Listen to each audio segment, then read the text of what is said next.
The 2024-25 season is off to a flying start. The stories that are already being written this season are absolutely phenomenal, and today we want to focus on some beautiful redemption stories. Some players who have since been written off seem to be finding themselves again this season, and we all love to see it, so we're here to talk about it. These are 7 massive flops who are rediscovering themselves this season. We'll start with Nicolas Pepe. Everyone knows the story of the Côte d'Ivoire international at Arsenal.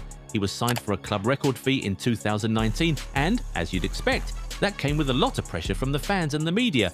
In the end, it just didn't work out for him. He was labelled a massive flop, and it was so bad that when Arsenal finally got rid of him, they could not even gain a penny from his departure. Despite having 1 year on his contract, he was released for free to go join Trabzonspor in Turkey because they just wanted him gone. Anyway, in 2024, he moved to Villarreal to try and restart his career, and he seems to be finally doing that this season.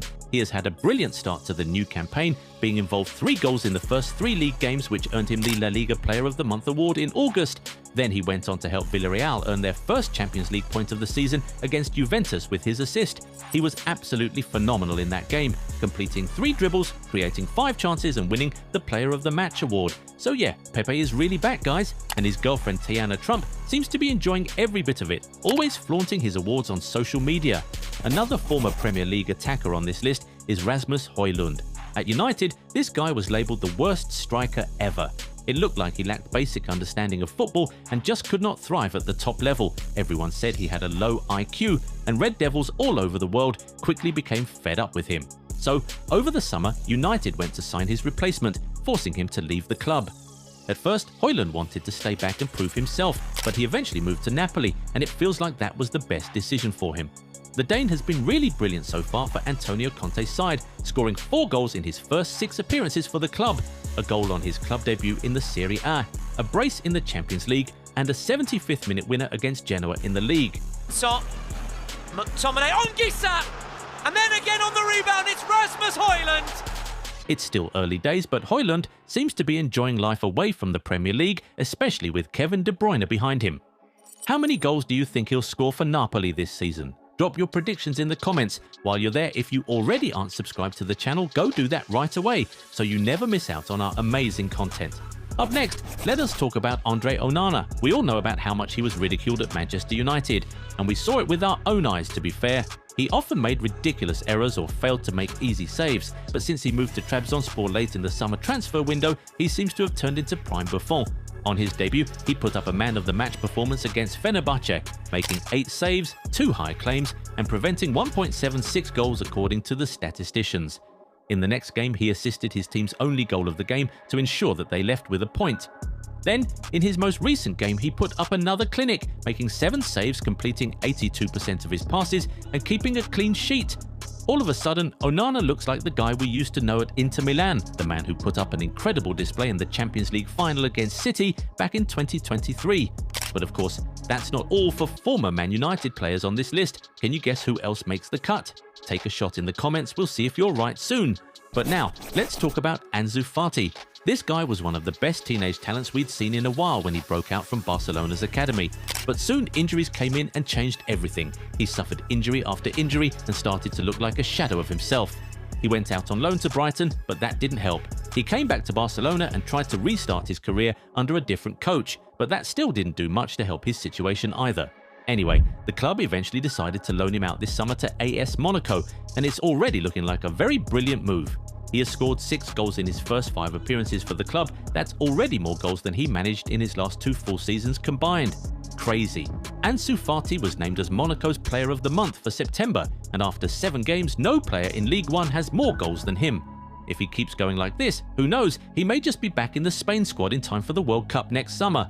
Now, while Ansu Fati left Barcelona on loan this summer, Marcus Rashford joined them on loan, and he's the other Manchester United player we were referring to earlier. Would we call him a flop? Number, but a lot of people did, especially Man United fans. And to be fair, he experienced a massive drop-off after his prolific 2022-23 season, leading United to force him out of the club. Despite not being Barcelona's first choice in the summer, he eventually moved to the Catalan club and has been rediscovering himself since then. Rashford was directly involved in 8 goals in his first 10 appearances for the club and is currently on a run of 7 games with at least a goal or an assist across all competitions. He looks much sharper these days wherever he plays across the front line, and with the way he's going, he might just be able to do enough to earn a permanent move to the European giants next summer. Another former Manchester player on this list is Jack Grealish. He never really did enough to justify his £100 million price tag after moving to Manchester City in 2021. Eventually, Pep decided he had had enough and decided to offload the Englishman, not even including him in the Club World Cup squad over the summer. This forced Grealish to seek a new home, and that landed him at Everton in August, and he now looks like a new man in Merseyside. He managed 5 goal contributions in his first 7 appearances for Everton, including a 93rd minute winner against Crystal Palace to end the Eagles' 19-game unbeaten run and fire the Toffees to 8th place on the Premier League table. He was named Premier League Player of the Month for August, and after 7 games this season, no player has more Premier League assists than Jack Grealish. He is indeed a new man, this guy. We won't be surprised if Thomas Tuchel includes him in his 2026 World Cup squad at the end of the season. Finally, Darwin Núñez looks like he's rediscovering himself bit by bit in Saudi Arabia. Since he left Liverpool in the summer, he's been directly involved in 3 goals in 4 appearances for Al Hilal. You could say it's just the Saudi Pro League, but no matter what league you play in, being amongst the goals regularly will certainly do a world of good to your confidence as a striker, especially one who was often mocked for missing too many chances. Considering he'll likely have the sole responsibility of leading the attack of the national team at the World Cup, we're pretty sure Uruguayans will be happy that the former Benfica man is getting his confidence back. Are there more massive flops who seem to be rediscovering themselves this season? Drop their names in the comments. If you enjoyed this video, give it a thumbs up and subscribe to the channel. Also, turn on the bell notification so you never miss out on new content. Catch you in the next one. Bye!